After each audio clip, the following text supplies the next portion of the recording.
خوش فہمی کتنی ہے تمہیں اپنے بارے میں، وہ اس کا مذاق اڑاتے ہوئے بولی۔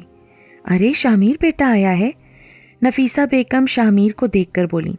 چچی جان، یہ آپ ہی کی محبت کا تو دم ہے جو میں چلا آتا ہوں، ورنہ اگر آپ کی اس بدتمیز بیٹی کا بس چلے تو مجھے گھر میں بھی نہ گھسنے دے۔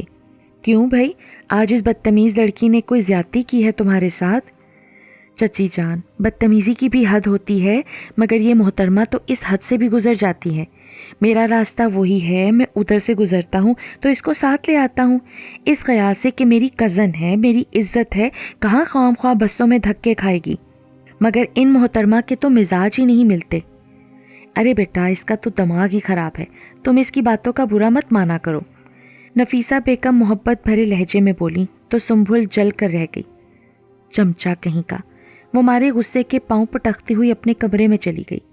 چچی جان، سنبل سے کہیں ایک کپ اپنے ہاتھوں سے بنی چائے تو پلا دے۔ ابھی تو میں چائے بنا کر پلاتی ہوں، حسرت ہی رہے گی تمہیں۔ وہ فل سپیڈ میں پنکھا کھول کر لیٹ گئی۔ سنبل، او سنبل، ذرا بھائی کے لیے چائے تو بنا دو۔ اماں کی آواز پر وہ بری طرح تپ کر رہ گئی، مگر کمرے سے باہر نہیں نکلی۔ سنبل، اتنی دیر سے آواز دے رہی ہوں، کیا ہو گیا ہے تمہیں؟ اماں چپل گھسیٹتی ہوئی اس کے سر پر پہنچ گئی تھیں۔ اماں، مجھے نہیں بنانی اس کے لیے چائے، ہم نے کوئی ہوٹل تو نہیں کھول رکھا نا جو وقت بے وقت چائے مانگتا پھرتا ہے؟ میرے باپ کے حق حلال کی کمائی ہے، میں اسے چائے میں نہیں اڑا سکتی۔ ارے چپ رہ کمبخت، تیری زبان میں تو ہر وقت زہر ہی بھرا رہتا ہے، وہ سن لے گا۔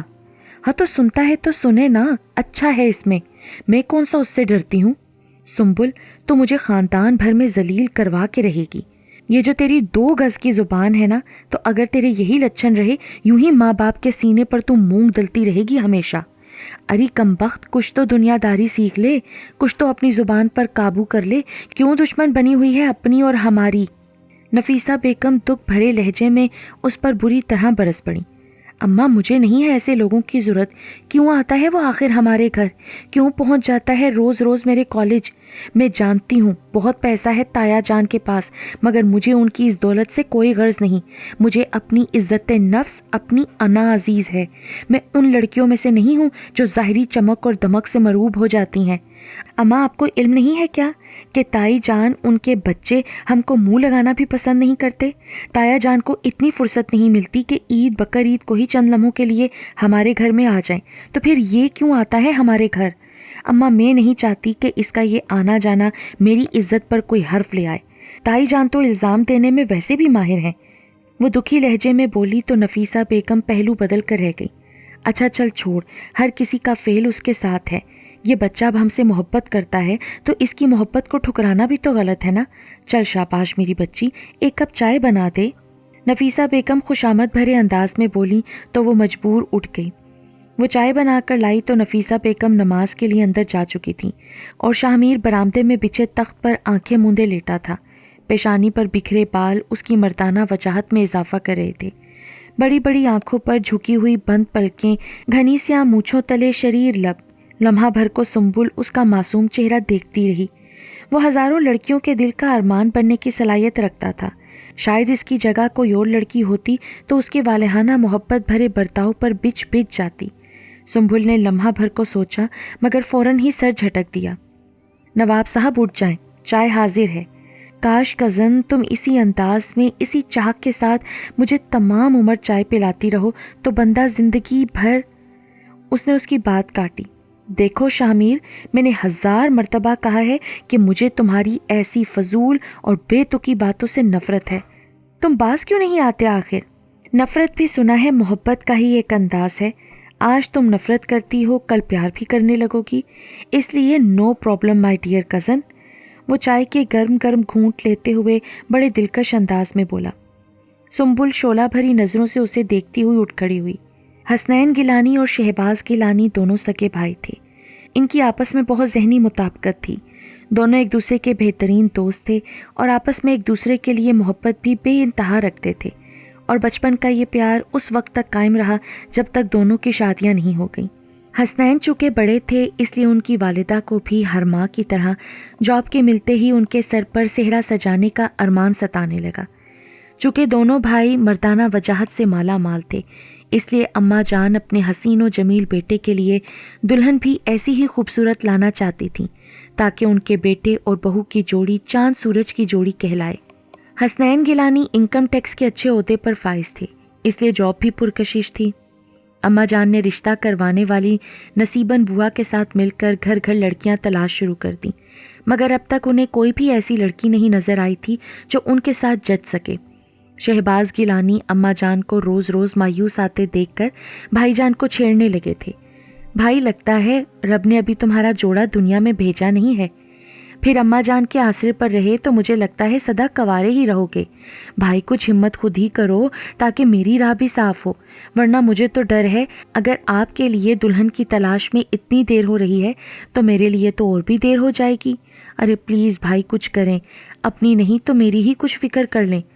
شہباز گیلانی کافی شریر اور شوخ مزاج کے تھے، اکثر بھائی کا اپنی شرارتوں کے باعث ناک میں دم کیے رکھتے تھے، جبکہ حسنین گیلانی سنجیدہ مزاج تھے۔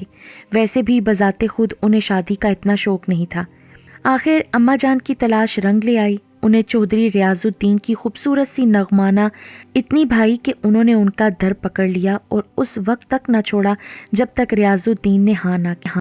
شہباز گیلانی کو بھی خوبصورت سی نغمانہ اچھی لگی، مگر تھوڑی سی ملاقات میں ہی انہوں نے اندازہ لگا لیا تھا کہ نغمانہ مزاج کی اکھڑ اور تیز ہے، اور گھر آ کر انہوں نے دبے دبے الفاظ میں اماں کو نظر ثانی کرنے کے لیے بھی کہا، تو انہوں نے اس کے وسوسوں کو یہ کہہ کر ٹال دیا تھا کہ امیر گھر کی اکلوتی لاڈلی بیٹی ہے۔ بیٹیاں ماں باپ کے گھروں میں تو ایسی ہی ہوتی ہیں، مگر سسرال آ کر جب ذمہ داریوں کا بوجھ سر پر پڑتا ہے تو سارے کسبل خود ہی نکل جاتے ہیں۔ ویسے بھی نغمانہ کو ڈھیروں جہیز ملنا تھا، خوبصورت لڑکی اور اونچا نامور خاندان ہو تو پھر اماں جان کا خیال تھا اس کی تھوڑی بہت خامی برداشت کی جا سکتی ہے۔ بس بات پکی ہونے کی دیر تھی کہ اماں جان نے منگنی کی انگوٹھی پہناتے ہی شادی کی تیاریاں شروع کر دیں۔ ویسے بھی گھر کی پہلی شادی تھی، خدا نے بیٹی تو کوئی دی نہیں تھی، اس لیے سارا کام انہیں خود ہی کرنا تھا۔ ویسے بھی بیٹی کی خواہش پر یہ کہہ کر انہوں نے دل کو سمجھا لیا تھا کہ بہوؤں کی صورت میں بیٹیاں تو مل ہی جائیں گی، اس لیے بری کی تیاری میں وہ بہو اور بیٹی دونوں کے ارمان دل میں لیے خوب سے خوب تر بنانے میں مصروف تھیں۔ اگر ان کا بس چلتا تو وہ دنیا کی کوئی بھی چیز نہ چھوڑتیں۔ اماں جان بس بھی کریں، شہباز گیلانی ان کے ساتھ بازار میں گھومتے گھومتے پریشان ہو جاتا تھا۔ ارے بھائی، اگر تو آج اپنی بھابھی کے لیے دوڑ رہا ہے نا تو کل بھابھی تیرے لیے دوڑے گی، دیکھنا کیسے چاند سی دلہن تیرے لیے لے کر آئے گی۔ اماں جان، میں تو اپنے جیسے گھر کی، اپنے جیسے مزاج کی کسی لڑکی سے ہی شادی کروں گا تاکہ مجھے اس کی بری کے لیے یوں فکر نہ کرنی پڑے۔ پھر خدا خدا کر کے وہ دن بھی آ گیا جب نغمانہ بیاہ کر ان کے گھر میں آئی۔ چودھری ریاض الدین نے ان کے خیالوں سے بڑھ کر جہیز دیا تھا۔ اماں جان تو بڑے ارمانوں سے، بڑے چاؤ سے نغمانہ کو بیاہ کر لائی تھیں، مگر نغمانہ نے چند مہینوں میں ہی ان کے سارے خواب، سارے خیال زمین بوس کر دیے تھے۔ وہ جو کہا کرتی تھیں کہ خود ہی سسرال میں آ کر مزاج ٹھیک ہو جائیں گے، مگر مزاج ٹھیک تو کیا ہونا تھا، حسنین گیلانی کی بے تحاشا محبت نے اسے اور بھی مغرور بنا دیا تھا۔ وہ سوائے حسنین کے کسی کو بھی گھاس نہیں ڈالتی تھی، سارا دن اپنے کمرے میں پڑی رہتی تھی۔ شہباز کو بہت ارمان تھا کہ وہ اپنی بھابھی سے بات چیت کرے، ہنسی مذاق کیا کرے، ان سے فرمائشیں کرے، مگر بھابھی کے سرد رویے نے اس کو اتنی ہمت ہی نہیں دی کبھی، بلکہ شہباز کو تو یوں لگتا تھا کہ بھابھی کے آتے ہی اس نے اپنے بھائی کو بھی کھو دیا ہے۔ وہ تھی بھی تو اتنی خوبصورت کہ حسنین گیلانی اس کے سحر سے خود کو نکال ہی نہ سکا۔ کچھ وہ قسمت کی دھنی بھی تھی کہ اس کے آتے ہی حسنین کی ترقی ہو گئی، ایسی خوش قدم بیوی پا کر وہ بہت بلکہ بے تحاشا نہال ہو گیا۔ گھر کی ساری دیکھ بھال کی ذمہ داری اب بھی اماں جان کے سر پر ہی تھی۔ نغمانہ تو کچن میں جھانکنا بھی گناہ سمجھتی تھی، اور یہ سب دیکھ کر شہباز کا دل بہت دکھتا تھا۔ حقیقت میں اسے اماں جان اور اپنے بھائی جان سے بہت محبت تھی۔ ویسے بھی بابا جان کی وفات کے بعد اماں جان نے جس ہمت اور حوصلے سے ان دونوں بھائیوں کی تربیت کی تھی، انہیں اعلیٰ تعلیم دلائی تھی، وہ قابل ستائش بات تھی۔ اور شہباز کو احساس بھی تھا کہ ان کی ماں نے ان کے لیے اچھے برے حالات برداشت کیے ہیں، اس لیے وہ اندر ہی اندر جلنے لگا تھا، مگر گھر میں کوئی بدمزگی بھی پیدا نہیں کرنا چاہتا تھا۔ پھر اس نے خاموشی اختیار کر لی۔ شہباز اپنے بھائی حسنین کے برعکس قناعت پسند تھا، اسے بے تحاشا دولت کی بھی ہوس نہیں تھی۔ اس کا خیال تھا کہ دولت سکون چھین لیتی ہے، انسانی رشتوں کی پہچان بھلا دیتی ہے۔ اور بھائی کی شادی اور پھر اس پر برسنے والی دولت نے اس کا یہ خیال وقت کے ساتھ ساتھ بہت زیادہ پختہ کر دیا تھا، اس لیے وہ بھی کسٹم میں ہونے کے باوجود صرف تنخواہ پر ہی گزارا کرتا تھا۔ شہباز نے خود سے عہد کر لیا تھا کہ وہ زندگی میں کبھی بھی کسی بھی موڑ پر رشوت کی ایک پائی بھی نہیں لے گا۔ اماں جان نے اس مرتبہ نغمانہ کے رویے کی وجہ سے شہباز کے لیے اپنے جیسے ہی گھرانے کی بلکہ اس سے بھی کم حیثیت کے گھرانے کی لڑکی کو بہو بنانے کا فیصلہ کیا تھا۔ شہباز بھی اپنے لیے ایک ایسے ہی شریک سفر کے خواہش مند تھے جو ان کی اماں جان کی خدمت کرے، ان کی بیٹی بن کر، اور اپنے لیے انہیں ایسی ہی ہستی کی ضرورت تھی جو ان کے دکھ سکھ کی ساتھی ہو۔ اس مرتبہ اماں جان نے خوبصورتی کو بھی معیار نہیں بنایا تھا، اس لیے سانولی، سلونی، تیکھے نکوش والی، ہسمکھ، شوخ شریر سی نفیسہ شہباز کے لیے انہوں نے منتخب کی۔ اگرچہ حسنین کی خواہش یہ تھی کہ شہباز کی شادی بھی ان کی طرح کسی اونچے گھرانے کی لڑکی سے ہو، اور ان کے اپنے حلقہ احباب میں بہت سے گھرانے ایسے تھے جہاں پیغام دے کر وہ اپنی یہ خواہش پوری کر سکتے تھے، مگر اماں جان نے یہ کہہ کر ان کی خواہش کو رد کر دیا تھا کہ حسنین، اس گھر میں ایک تو بیٹی آنے دو، اس مرتبہ میں بہو نہیں بیٹی لانا چاہتی ہوں۔ حسنین ان کی اس بات پر کٹ سے گئے کیونکہ اماں جان کے لہجے میں جو دکھ تھا وہ انہیں شرمندہ کر گیا تھا۔ نغمانہ نے البتہ اس طرف کوئی توجہ نہیں دی تھی، ویسے بھی وہ دلی طور پر خوش تھی کیونکہ اسے علم تھا کہ اس طرح اس کا پلہ اور اس کا گھر، اس کا خاندان ہمیشہ نئی آنے والی بہو پر بھاری رہے گا۔ نفیسہ نے انہی دنوں میٹرک پاس کیا تھا، ابھی تو اس کے ہنسنے مسکرانے کے دن تھے، لیکن اس کے بعد 3 بیٹیاں اور تھیں، سو اس کے ابا نے اس کا رشتہ کر دیا۔ نفیسہ نے آتے ساتھ اماں جان کو تو چارپائی پر بٹھا دیا اور واقعی ان کی بیٹی کی کمی پوری کر دی۔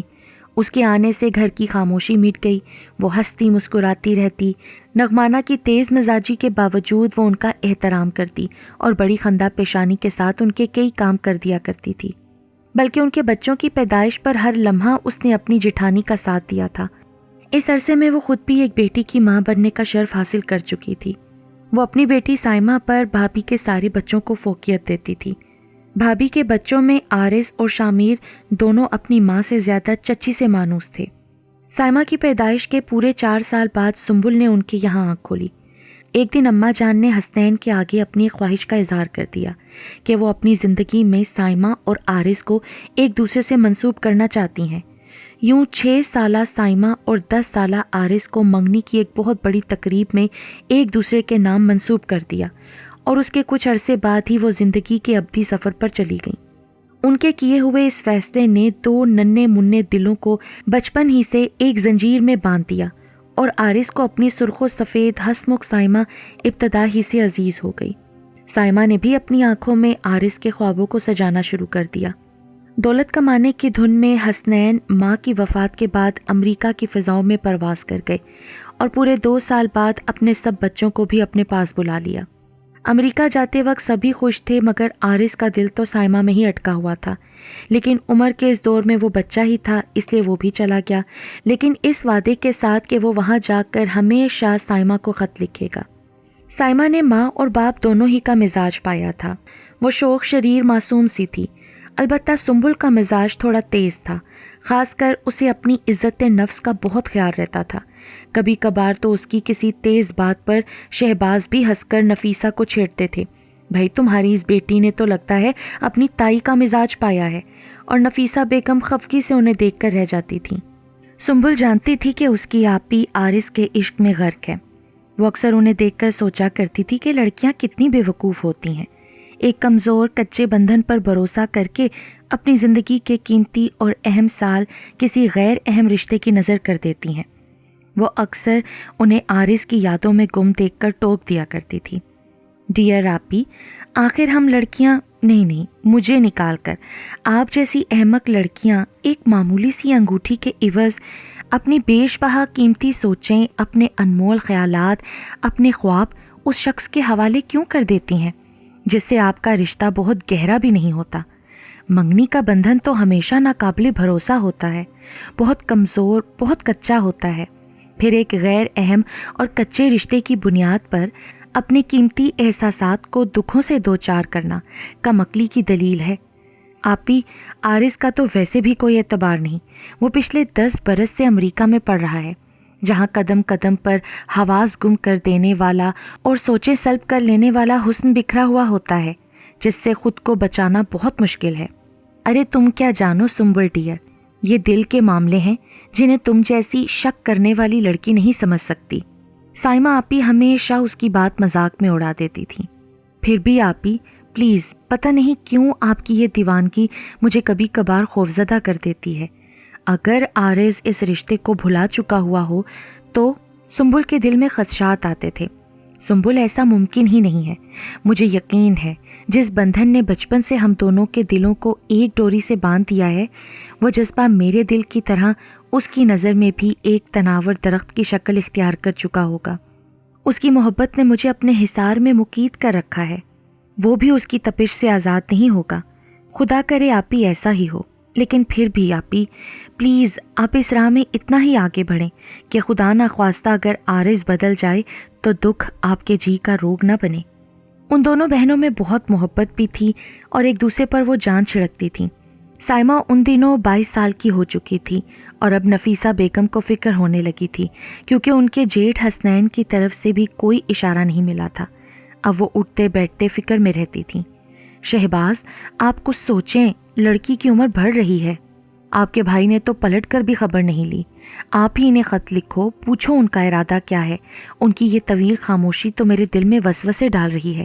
ویسے بھی نغمانہ بھابی تو پہلے بھی دل سے رضامند نہیں تھیں، اب تو باہر کی ہوا نے اور بھی ان کا خون سفید کر دیا ہوگا۔ پر نفیسہ، میں بیٹی کا باپ ہو کر اپنے منہ سے خود پوچھتا کیا اچھا لگوں گا؟ شہباز، وہ کوئی غیر تو نہیں ہے جو آپ گریز کر رہے ہیں؟ آپ کے بھائی ہیں، ماں جایا ہے آپ کا۔ آپ اپنی فکر، اپنی پریشانی اس سے شیئر نہیں کریں گے تو پھر کس سے کریں گے؟ نفیسہ، کیا ہو گیا ہے تمہیں؟ جہاں اتنا صبر کیا ہے 1-2 سال اور دیکھ لو۔ ویسے مجھے یقین ہے میرا بھائی مجھے اس عمر میں آ کر کوئی دکھ نہیں دے گا۔ ہاں، یہ بھی اچھی کہی آپ نے۔ بے شک بھائی تو بھائی کو دکھ دینے کا نہیں سوچ سکتا، مگر بیوی کے رشتے میں بڑی طاقت ہے۔ یہ رشتہ تو ماں باپ سے ناتا توڑوا دیتا ہے، پھر اس کے سامنے بھائی کی کیا حیثیت ہے؟ آپ 1-2 برس کی بات کر رہے ہیں، میرے لیے تو 1-2 ماہ بھی کاٹنا دو بھر ہو رہا ہے۔ شہباز خود بھی فکر مند تھے، سائمہ بھی ماں باپ کی فکر کو محسوس کر کے چپ سی ہو گئی تھی۔ آپی، اگر آپ اجازت دیں تو میں عارض بھائی کو خط لکھوں تاکہ کچھ تو فیصلہ ہو۔ یہ کیا کہ انسان آس نراس کی کیفیت میں سولی پر ٹنگا رہے، اس سے بہتر ہے کہ انسان تھوڑی سی ہمت کر لے۔ نہیں سنبل، اگر میرے جذبوں میں طاقت ہوگی تو خود بخود کوئی نہ کوئی سبیل اللہ پیدا کر دے گا۔ آپ بھی جان، گزر گئے وہ زمانے جب معجزے ہوا کرتے تھے، اب عمل سے زندگی جنت بھی بنائی جا سکتی ہے اور جہنم بھی۔ اس لیے کسی کا انتظار کرنے کی بجائے، اپنی عمر کے بہترین سال گنوانے کی بجائے عملی طور پر کوئی قدم اٹھائیں۔ نہیں سنبل، اگر بابا جان کو پتہ چل گیا تو خواہ انہیں دکھ ہوگا۔ نہ جانے شہباز کی دعائیں تھیں یا نفیسہ کی دن رات کی فکر یا سائمہ کے جذبوں کی شدت کہ انہی دنوں حسنین کا ٹیلی گرام آ گیا کہ وہ آئندہ مہینے مستقل طور پر اپنے ملک میں شفٹ ہو رہے ہیں۔ یہ خوشگوار خبر ان سب کے چہروں پر گلاب کھلا گئی۔ شہباز کی شوخیاں پھر سے لوٹ آئیں، نفیسہ بیگم کے وہم اور وسوسے دم توڑنے لگے اور سائمہ کی آنکھوں میں پھر سے روشنی کے جگنو جگمگانے لگے۔ آپی جان، لگتا ہے آپ کے جذبوں کی شدت رنگ لے آئی ہے۔ سنبل بے تحاشا خوش تھی اور اس نے تو تایا جان کے آنے کی خبر سنتے ہی شادی کے پروگرام مرتب کرنے شروع کر دیے تھے۔ ہاں بھائی، پھر تمہارا نمبر جو لگ جائے گا جلدی سے۔ سائمہ کے اندر شوخیاں اتر آئی تھیں۔ جی نہیں آپی، ایسی کوئی بات نہیں ہے۔ ویسے بھی میں آپ کی طرح بے مروت نہیں ہوں جو اماں جی اور بابا جان کو اکیلا چھوڑ کر چلی جاؤں گی۔ میں تو ان کا بیٹا ہوں، ہمیشہ ان کے ساتھ رہوں گی۔ سب لڑکیاں یہی کہتی ہیں، مگر لڑکیاں لڑکیاں ہی رہتی ہیں۔ تم بھی بنو، زیادہ عرصے تک اس گھر میں نہیں رہو گی۔ ان لوگوں کے آنے تک دونوں بہنوں نے ڈھیر سارے سپنے بن لیے تھے۔ پھر وہ دن بھی آ گیا جب شہباز اپنے بھائی بھاوج اور ان کے بچوں کو ایئرپورٹ ریسیو کرنے گئے۔ سائمہ اور سنبل نہا دھو کر فریش ہو چکی تھیں۔ سائمہ کا تو خیر آج رنگ روپ ہی اور تھا، اور پھر وہ گھڑی آ ہی گئی۔ برسوں بعد گھر میں رونق لگی تھی۔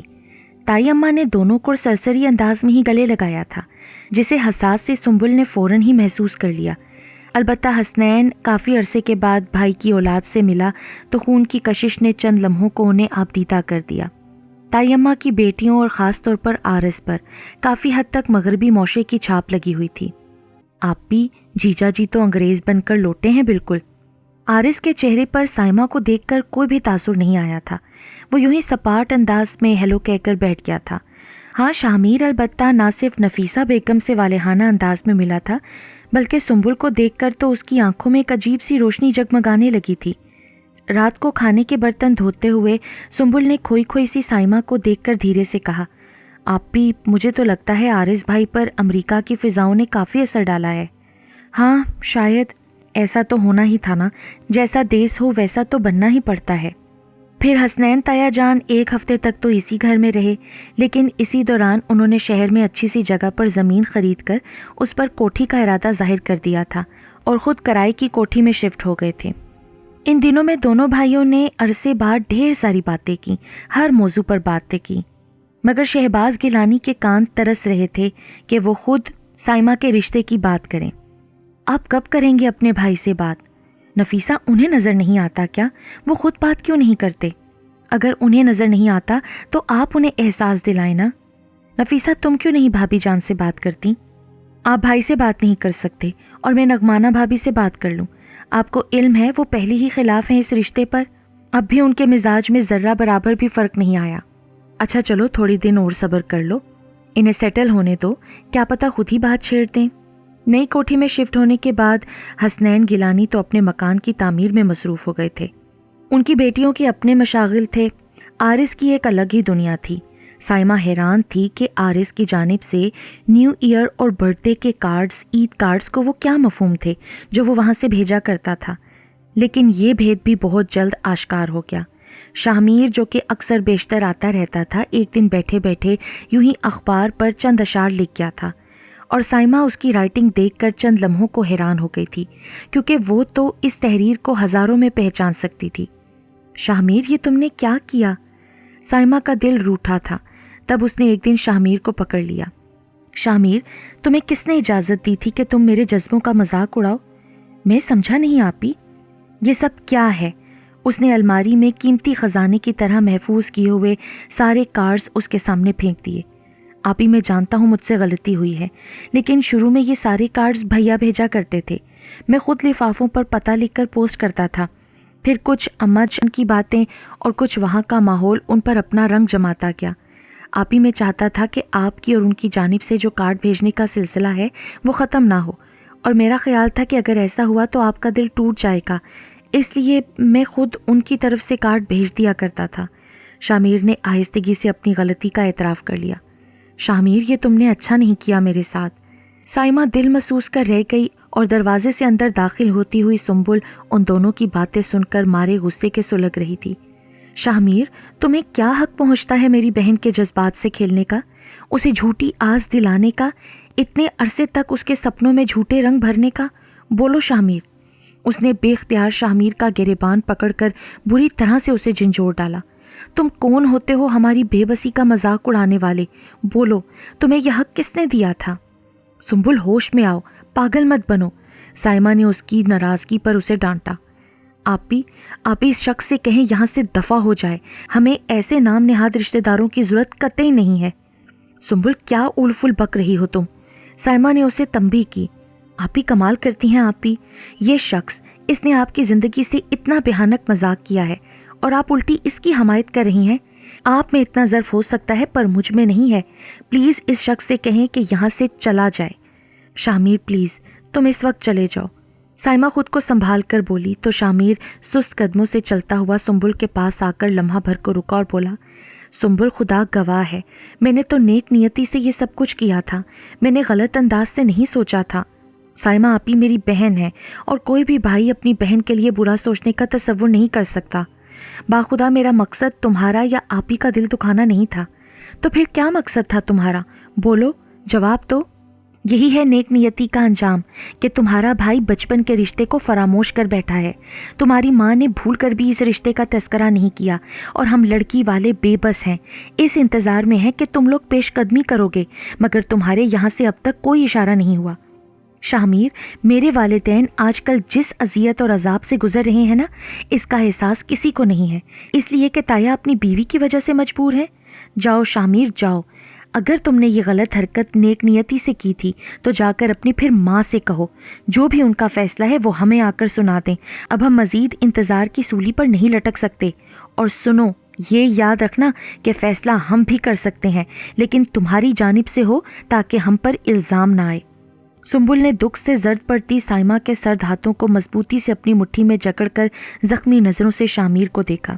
شامیر اس کی برہم نظروں کے تیروں سے بری طرح گھائل ہو گیا تھا۔ وہ تو دل ہی دل میں اکھڑ سی سنبل کو پسند کرنے لگا تھا، چاہنے لگا تھا۔ مشرقی حسن نے اسے بہت متاثر کیا تھا۔ ویسے بھی اسے اس قسم کی لڑکیاں اچھی لگتی تھیں، خوددار سی، اپنی عزت نفس پر مر مٹنے والی۔ سنبل کے دل میں بہت بغض بھر گیا تھا۔ تبھی تو جب اس کی دوست سمن نے اپنے بھائی کے لیے، جو کہ فوج میں میجر تھا، رشتے کا خیال سائمہ آپی کے لیے ظاہر کیا، تو اس نے کہہ دیا تھا کہ سمن تم اپنی امی کو بھیج دو، اور پھر اسی شام اپنی ماں سے بھی کہہ دیا، امی جان، میری دوست سمن کی امی آپی کے رشتے کے لیے آنا چاہتی ہیں۔ تمہارا دماغ تو نہیں خراب ہو گیا سنبل؟ اماں، اس میں دماغ کی خرابی کی کیا بات ہے؟ تم مجھ سے پوچھ رہی ہو؟ جانتی ہو کہ سائمہ آرس سے منسوب ہے، اور پہلے تو وہ دور دیش میں تھے، اب تو قریب آ گئے ہیں۔ کچھ عرصے میں اپنا خیال ظاہر کر دیں گے۔ میری ماں، خیال ظاہر کرنے والوں کے ایسے توڑ نہیں ہوتے، اور آرس بھائی کے رنگ ڈھنگ بھی نرالے ہیں۔ اماں ویسے آنے دیں رشتہ، ابھی کون سا آپ طے کر دیں گی؟ اچھا ہے ان لوگوں کے آنے کے بعد آپ تایا ابو سے بھی بات کر لیجئے گا، اگر ان کا ارادہ ہوگا تو وہ کچھ نہ کچھ کریں گے، ورنہ پھر سمن کی فیملی بہت اچھی ہے، اور اس کا بھائی میجر عاطف بڑی پیاری نیچر کا شخص ہے، میرے خیال میں آپی کے لیے بہت مناسب رہے گا۔ ارے تم سوچ بھی رہی ہو کہ تم کیا کہہ رہی ہو؟ اماں جی، جو آپ کو اور ابا کو سوچنا چاہیے نا، وہ میں نے سوچا ہے۔ یہ کہہ کر وہ انہیں حیرت زدہ چھوڑ کر باہر چلی گئی۔ اس نے سائمہ آپی سے بھی کہہ دیا تھا، اگر آرس بھائی کو آپ کا خیال نہیں ہے تو ان کی خاطر فضول اپنا وقت ضائع کرنے اور جوگ لینے کی کوئی ضرورت نہیں ہے۔ شہباز گیلانی کو جب پتہ چلا تو وہ سنبل کی ذہانت اور سنجیدگی پر حیران رہ گئے۔ نفیسہ بیگم، ہماری بیٹی ہم سے تو عقل مند نکلی، ویسے بھی نوجوان نسل واقعی ہم سے بہتر انداز اور مثبت فکر اختیار کر سکتی ہے، بس اگر ان کی ذہانت اور سوچ کو سمجھنے والے ہوں تو۔ ویسے مجھے خوشی ہے کہ سنبل میں نہ صرف اپنا بہتر سوچنے کی صلاحیت ہے، بلکہ وہ اپنی بہن کے لیے بھی بہتر سوچ رہی ہے۔ کیا مطلب ہے آپ کا شہباز؟ آپ میجر عاطف کے لیے ہاں کر دیں گے آرس کو چھوڑ کر؟ نفیسہ بیگم، میں جانتا ہوں کہ آرس کو تم بہت زیادہ چاہتی ہو، وہ میرا بھی خون ہے، مجھے بھائی کی اولاد سے بڑھ کر کوئی عزیز نہیں ہو سکتا، لیکن اللہ کے کام میں کوئی نہ کوئی مصلحت ہوتی ہے، شاید قسمت میں ایسا ہی لکھا ہے۔ اور پھر جب شہباز گیلانی اور نفیسہ بیگم نے خود جا کر حسنین گیلانی اور نغمانہ بھابھی سے سائمہ کے آنے والے رشتے کا تذکرہ کیا تو نغمانہ بھابھی فوراً ہی بول اٹھی، ہاں ہاں، اگر لڑکا اچھا ہے تو آپ لوگ ضرور رشتہ طے کر دیں۔ دیکھیں بھائی، اگر آپ کو ابھی تک آرس کے بچپن کے رشتے کا خیال ہے تو میں تو پہلے ہی بچپن میں کیے گئے رشتوں کے خلاف تھی، کیونکہ بڑے ہو کر بچے اپنی منمانی کرتے ہیں۔ شہباز گیلانی بھاوج کی بات پر کٹ کر رہ گئے، بھابھی یہ بات نہیں ہے، ہم تو صرف مشورہ کرنے آئے تھے آپ لوگوں کو بڑا سمجھ کر، ہم کوئی رشتہ طے تو نہیں کر رہے، ہم تو صرف یہ بتانے آئے ہیں کہ سائمہ کے کافی رشتے آ رہے ہیں، آپ لوگوں کا کیا خیال ہے؟ ہمارا کیا خیال ہونا ہے؟ بچپن میں کیے گئے رشتے یا منگنیاں کوئی پتھر پر لکیر تو نہیں ہوتے نا، آپ اپنی بیٹی کا رشتہ وہاں طے کر دیں جہاں سے آیا ہے۔ شہباز اور نفیسہ دکھ بھرے دل کے ساتھ اپنے گھر واپس آ گئے۔ سائمہ کے لبوں پر تو ایک چپ سی ٹھہر گئی تھی۔ سنبل بہن کا دکھ جانتی تھی، اگر اس کے اختیار میں ہوتا تو وہ اپنا آپ قربان کر کے بھی بہن کی خوشیاں حاصل کر لیتی۔ آپی، شاید اسی میں اللہ کی طرف سے کوئی بہتری ہے، اور سچ پوچھیں تو آرس بھائی آپ کے قابل بھی نہیں ہیں، میجر عاطف اچھے انسان ہیں، آپ ان کے ساتھ بہت خوش رہیں گی، مگر سنبل، مجھے تو شادی ہی نہیں کرنی۔ آپ بھی اول تو اماں اور ابا آپ کو اس قسم کی کوئی بے وقوفی نہیں کرنے دیں گے، اور کیا آپ چاہتی ہیں کہ آرس گیلانی کو گھمنڈ میں مبتلا کریں؟ آپ ہی ڈیئر، میرے نزدیک یہ عقل مندی نہیں ہے، آپ کا خوشیوں پر حق ہے اور خوشیاں آپ کے در پر دستک دے رہی ہیں، ان سے منہ موڑنا عقل مندی نہیں ہے، خبردار جو آپ نے اس قسم کی بات کبھی منہ سے نکالی تو۔ اور پھر سائمہ بیاہ کر میجر عاطف کے ساتھ جہلم جا بسی، کیونکہ ان دنوں میجر عاطف کی پوسٹنگ جہلم میں تھی۔ سنبل بہت حقیقت پسند لڑکی تھی اور سائمہ والے معاملے نے اسے تایا ابا کی پوری فیملی سے بدگمان کر دیا تھا۔ ویسے بھی تائی امی کا گھمنڈ مغرورانہ انداز اسے ذرا بھی پسند نہیں تھا، اس لیے شاہ میر کا اپنے یہاں آنا اسے قطعی پسند نہیں تھا۔ وہ کئی بار واضح الفاظ میں اسے اپنے یہاں آنے سے منع کر چکی تھی، مگر وہ بھی اپنے نام کا ایک ڈھیٹ بندہ تھا۔ برا ماننا تو اس نے سیکھا ہی نہیں تھا۔ وہ جانتی تھی کہ شاہ میر اسے چاہتا ہے، مگر وہ اس پر اعتبار کرنے کی غلطی نہیں کر سکتی تھی۔ ویسے بھی وہ ان لڑکیوں میں تھی جن کی سوچ اس نقطے پر آ کر ٹھہرتی تھی کہ محبت شادی کے بعد ہی ہونا چاہیے۔ شادی سے قبل کی گئی محبت کو وہ فضول سمجھتی تھی۔ شاہ میر اکثر اس سے کہتا تھا، سنبل تم ایک بار اقرار کر لو میری محبت کا، میں اسی دن امی جان کو تمہارے گھر بھیج دوں گا۔ شاہ میر مجھے تم سے محبت ہے ہی نہیں تو پھر اقرار کیسے کر لوں؟ کیا کمی ہے مجھ میں؟ بولو، خوبصورت نہیں ہوں کیا؟ تعلیم یافتہ نہیں ہوں؟ اچھے عہدے پر نہیں ہوں؟ میرے نزدیک ان چیزوں کی کوئی اہمیت نہیں ہے۔ تم دیکھنا سنبل، ایک نہ ایک دن تم میری محبت کا اقرار ضرور کرو گی۔ شاہ میر وہ دن کبھی نہیں آئے گا، وہ حد درجے ظالم بن کر کہتی۔ ایک دن شہباز گیلانی رات کو اچھے بھلے سوئے تو صبح کو اٹھنا نصیب ہی نہیں ہوا۔ جانے کون سا دکھ اچانک ان کو حملہ کر گیا کہ وہ موت سے ہمکنار ہو گئے۔ سنبل پہلے سے زیادہ چڑچڑی ہو گئی تھی۔ اس نے کالج لائبریری کی جاب کر لی تھی کہ زندگی کی گاڑی کو تو گھسیٹنا ہی تھا۔ سنبل تم نے اپنے بارے میں آخر کیا سوچا ہے؟ اس مرتبہ سائمہ آئی تو سنبل سے پوچھنے لگی، مجھے کیا سوچنا ہے آپ ہی؟ بھئی یہی شادی کے بارے میں، آخر کب تک بیٹھی رہو گی اماں کے گھر پر؟ میں نے کب انکار کیا ہے شادی سے؟ ویسے بھی یہ درد سر میرا تو نہیں ہے، اماں اور آپ کا ہے، لیکن آپ بھی میرے بعد امی اکیلی رہ جائیں گی نا، میں انہیں اپنے سنگ لے جاؤں گی، اس کی تم فکر نہ کرو۔ سائمہ نے اس کو اطمینان دلاتے ہوئے کہا، سنبل شاہ میر تمہیں بہت چاہتا ہے، کیا خیال ہے تمہارا اس بارے میں؟ آپ ہی پلیز، جس گھر سے آپ کو ٹھکرایا گیا ہے نا، میں اس گھر میں جانے کے متعلق سوچ بھی نہیں سکتی۔ ارے پاگل پن ہے تمہارا، وہ تمہیں چاہتا ہے، ویسے بھی شاید میرے نصیب میں عارض تھا ہی نہیں، چند دن میں وہ تائی اماں کو بھیج دے گا۔ آپ ہی ڈیئر، اول تو تائی اماں رضامند ہوں گی ہی نہیں، اور اگر ہو بھی گئیں تو مجھے پھر بھی شاہ میر سے شادی نہیں کرنی۔ سائمہ نے ماں کو بھی اس کے ارادوں سے آگاہ کر دیا۔ پاگل ہے یہ لڑکی سائمہ، خیر تم پہلے اپنی تائی کو آنے دو، پھر دیکھتے ہیں کیا کرنا ہے۔ سنبل کالج سے نکلی تو اپنے پکارے جانے پر رک گئی۔ تم؟ وہ شاہ میر کو دیکھ کر چڑ گئی۔ پلیز سنبل، مجھے تم سے ضروری بات کرنی ہے۔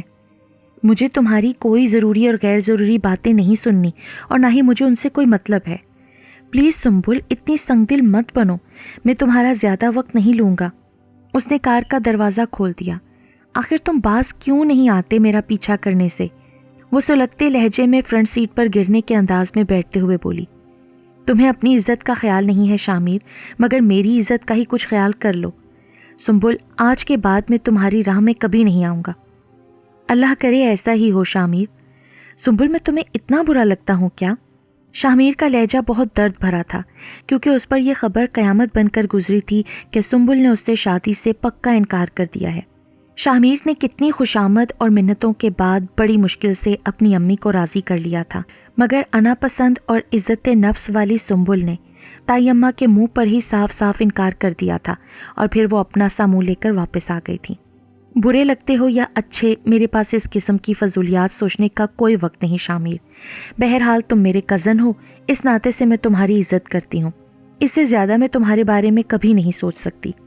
تم میری عزت کرتی ہو تو پھر تم نے مما کے سامنے کیوں انکار کیا؟ اوہ، تو تمہیں یہ مسئلہ ہے، اس سلسلے میں تم مجھ سے باز پرس کرنے آئے ہو۔ دیکھیں شاہ میر صاحب، میں نے کبھی آپ سے محبت نہیں کی، نہ محبت کا اقرار کیا، اور رہی انکار کرنے کی بات تو شاہ میر صاحب، میری زندگی پر میرا اختیار ہے اور میں اپنے بارے میں فیصلہ کرنے کی مجاز ہوں، پر مجھے ٹھکرانے کی کوئی تو وجہ ہوگی نا سنبل۔ تمہیں کیا حق پہنچتا ہے کہ تم میرے جذبوں کو دکھوں کے اندھیروں میں دھکیل دو؟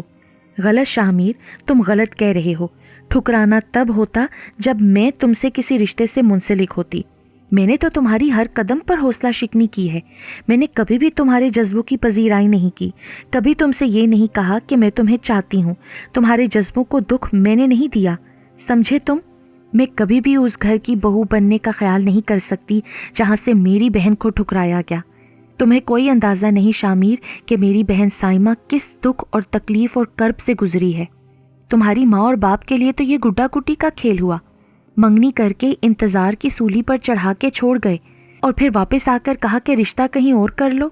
اور شاہ میر ایک بات اور، شادی تو مجھے کرنی ہے، اس سلسلے میں میری کوئی پسند نہیں ہے، مگر تم سے بہرحال نہیں کرنی ہے، اس لیے کہ جس گھر میں ایک بہن کی گنجائش نہیں تھی وہاں دوسری کے لیے گنجائش کس طرح پیدا ہو سکتی ہے؟ سنبل، اگر تم چاہو گی تو میں تمہیں الگ گھر لے کر دوں گا، میں عارض بھائی سے بھی نہیں ملوں گا، میں تمہاری خاطر سب کچھ کر سکتا ہوں، کیونکہ سنبل میں تمہارے بنا نہیں رہ پاؤں گا۔ شاہ میر، یہ سب کہنے کی باتیں ہوتی ہیں، کوئی کسی کے بغیر نہیں مرتا، اور میں اتنی خود غرض نہیں ہوں کہ تم سے تمہارے ماں باپ بہن بھائیوں کو چھڑوا لوں، کیونکہ شاہ میر، ماں باپ سے بڑھ کر، بہن بھائیوں سے بڑھ کر کوئی رشتہ سچا نہیں ہوتا۔ جاؤ پلیز، اپنے رشتوں کی قدر کرو اور کسی بھی اچھی لڑکی سے جسے تمہاری ماں خوشی سے اپنا لے شادی کر لو۔ اتنا کہہ کر اس نے دروازہ کھولا اور کار سے باہر آ گئی، پھر شیشے پر تھوڑی رکھ کر اندر جھانکتی ہوئی بولی، اور ہاں شاہ میر، اگر تم اپنے چچا کا گھر سمجھ کر یہاں آؤ گے نا تو اس گھر کے دروازے ہمیشہ تمہارے لیے کھلے رہیں گے، ورنہ مت آنا، کیونکہ میں اپنے حوالے سے تمہارا یہاں آنا پسند نہیں کروں گی۔ وہ خود اعتماد قدموں سے چلتی ہوئی اپنے گھر میں داخل ہو گئی۔ شاہ میر کو اس کا ہر آگے بڑھتا ہوا قدم اپنے دل پر پڑتا ہوا محسوس ہو رہا تھا کہ آج وہ ہار گیا تھا۔ وہ سوچتا تھا کہ اس کی محبت کی شدت سنبل کو ایک نہ ایک دن جھکا دے گی، مگر آج وہ سب سوچیں بکھر گئی تھیں۔ اس نے دکھ سے کار آگے بڑھا دی، اتنا حوصلہ نہیں تھا اس میں کہ اب اس گھر کی طرف بھی دیکھتا۔